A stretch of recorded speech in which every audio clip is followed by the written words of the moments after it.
Hey everybody, what is going on? I am Maximus Rex and this is Big Baby Reviews. Today is Keith Giffen Day, so we're looking at the next issue of the Defenders that I own. This is issue number 49, cover dated July 1977.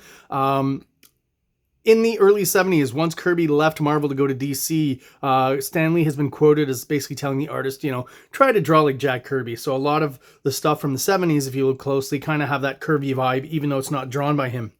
And even though he would eventually return to Marvel in the mid to late 70s, so in 77, I think he's back, basically, mostly doing covers from what I know, and also doing stuff like Black Panther and Devil Dinosaur, which at some point I'll be looking at on Jack Kirby Day on Mondays. So the cover, not by Keith Giffen. This is actually credited to, I looked it up, Al Milgrom, but you can tell that even, Al Milgrom is kind of doing a Kirby riff here, I feel, with, the positioning and the fingers and stuff. Definitely has a Kirby feel as far as the composition. Even some of the buildings in the background have some of the elements of Kirby's designs, right? Not a straight up Kirby copycat, but definitely taking some of Kirby's lessons in dynamic storytelling in this image here. But we're not here to talk about Al Milgrom. We're here to talk about Keith Giffen. So we're going to crack her open, have a look inside. And right off the bat, we're getting treated to a pretty damn strong Kirby pastiche that we got here. What if Kirby drew Moon Knight? He'd probably look something like this, right? I've talked before in, I think, the last review, how Moon Knight's design has changed a little bit from the mid-70s to now. His cape is completely different, not attached to his wrists anymore. That was a thing from the 70s that eventually went by, was thrown away, I guess, by the artists, and they just gave him kind of a regular cape. Also, the fact that he's got a hood. I talked about how in last issue he was seen without the hood, which was kind of something I'd never really seen before with Moon Knight, so that was kind of different. So yeah, all the Kirby tropes on this cover, the squiggles, the dark, how the shadows are kind of placed on the cape and on the figure, the square off fingers, even the buildings to me have a lot to do with Kirby's designs and building designs and the way he would do that. So an extra added bonus to this, if we look at the credits, right?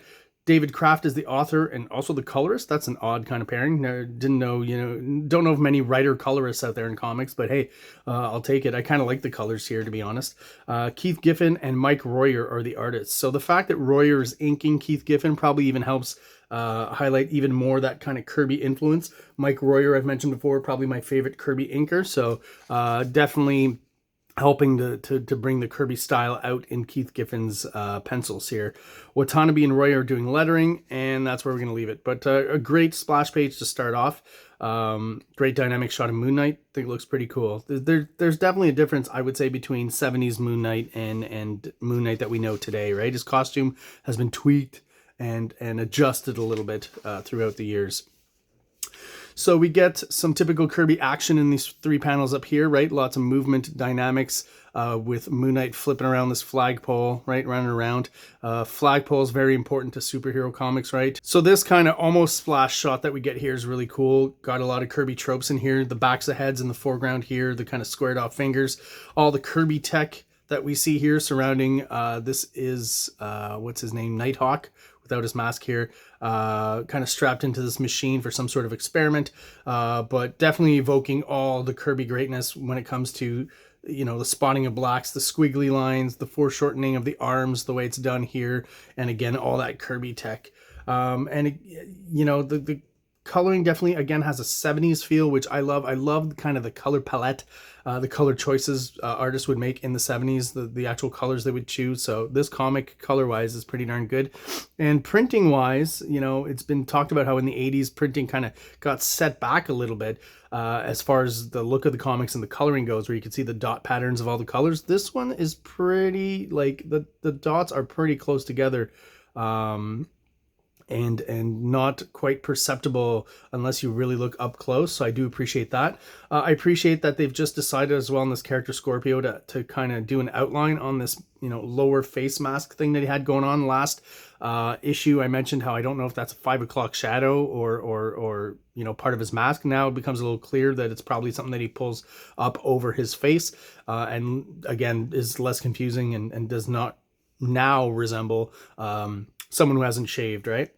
Love the shot of Scorpio here. I mean, if you look closely at the design, it almost looks, maybe Keith Giffen was aware of this back in the day, but this almost looks like Jack Kirby's original design for Spider-Man. If you don't know this, Kirby presented an idea for Spider-Man first, and then it was handed over to Steve Ditko, who changed the costume and some of the story elements.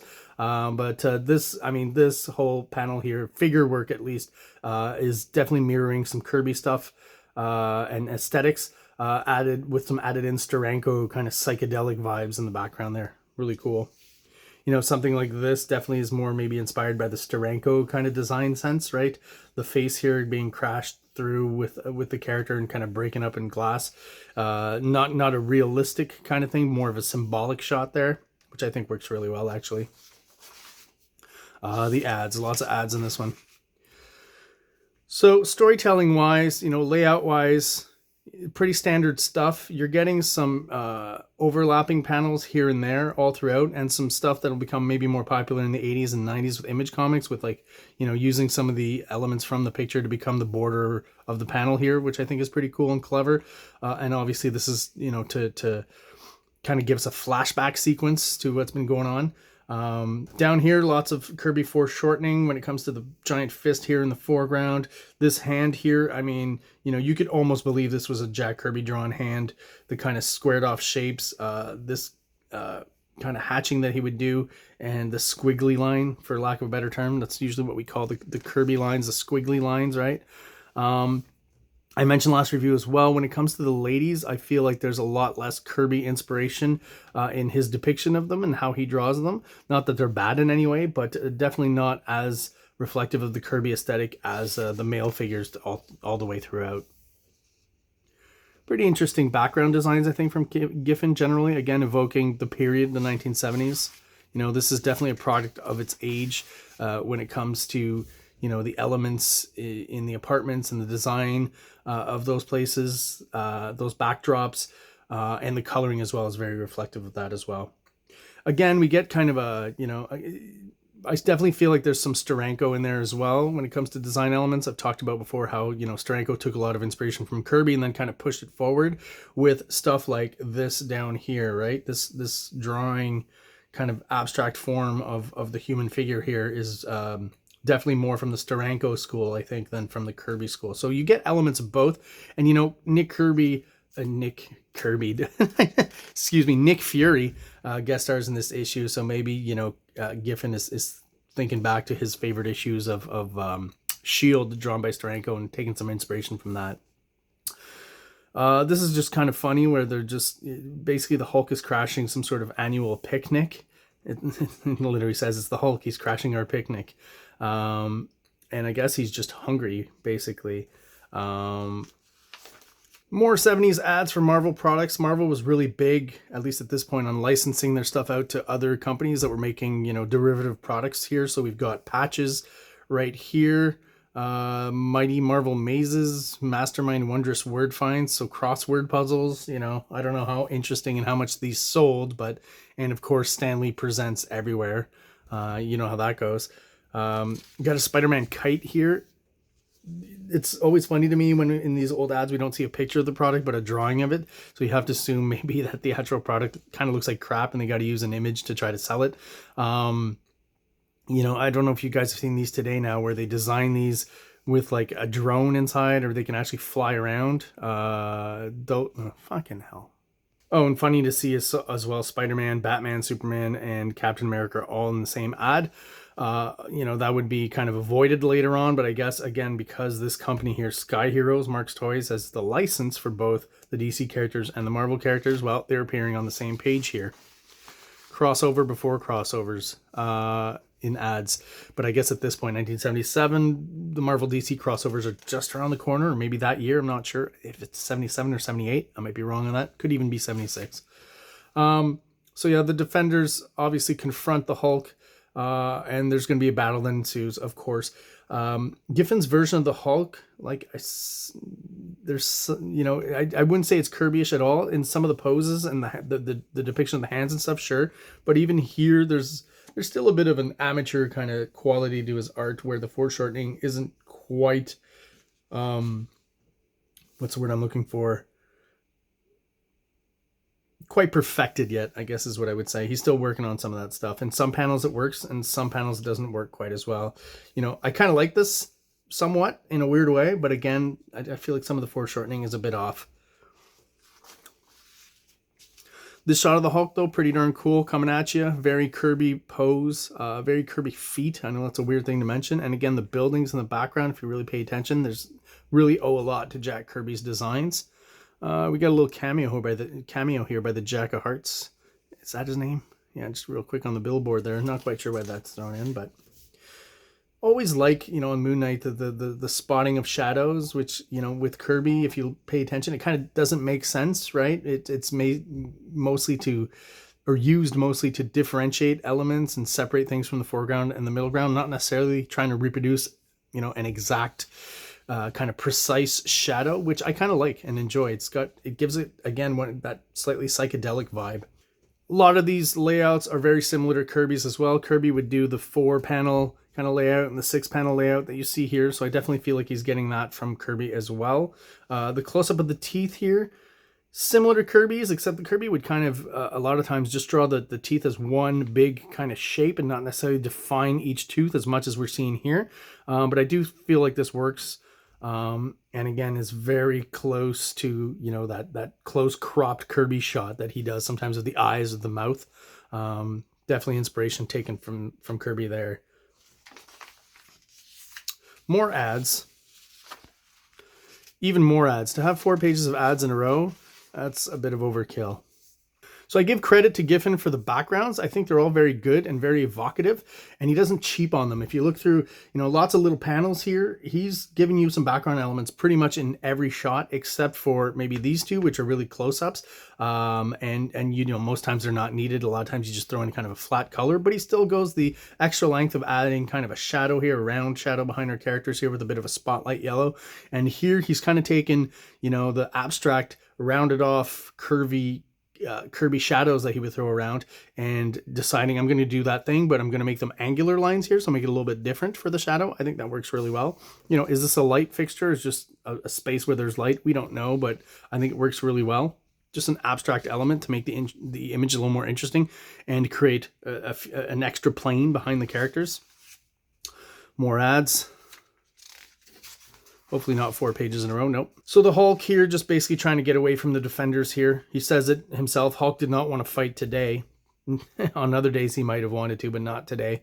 I love this. Once again, the cropped shot, the arms out of the panel like that. I definitely think that's a Kirby thing for sure. And boom, some more ads to interrupt the flow of the story. So the confrontation between Hulk and the defenders ends with him crashing through the top the roof of this building here, and as I say, and inside this self-same ugly old building as it's described. So basically the defenders moving ever so closer to Scorpio and the kind of A story that's going on. They're part of the B story, right? And then we finish off with this great splash page, very Kirby-esque. I like the insert panels up here, right? And then if you know, not super dynamic as far as this goes here, just kind of a posy kind of shot. We've got the typical, you know, 3/4 head shot in the foreground that Kirby does. We've got the Kirby squiggly shadows down here that don't really make sense but look cool.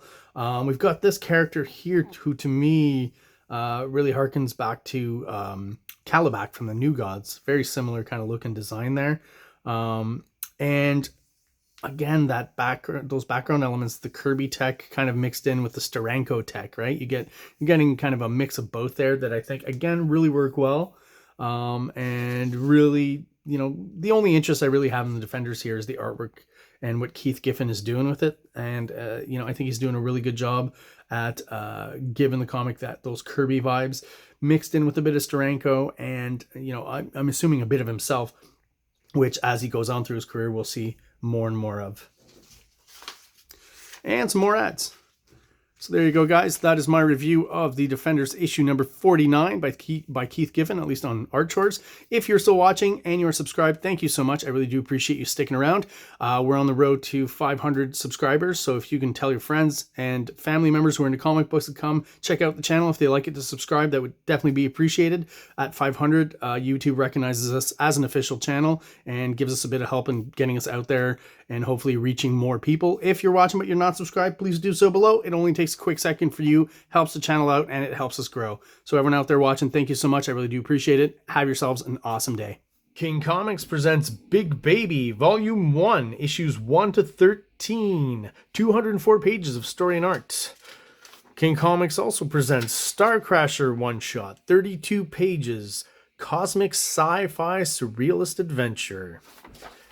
You can find these fine comics at KingComics.CA, at MaximusRex13 on Instagram, or on Facebook, MaxRex or Big Baby. Like! Subscribe!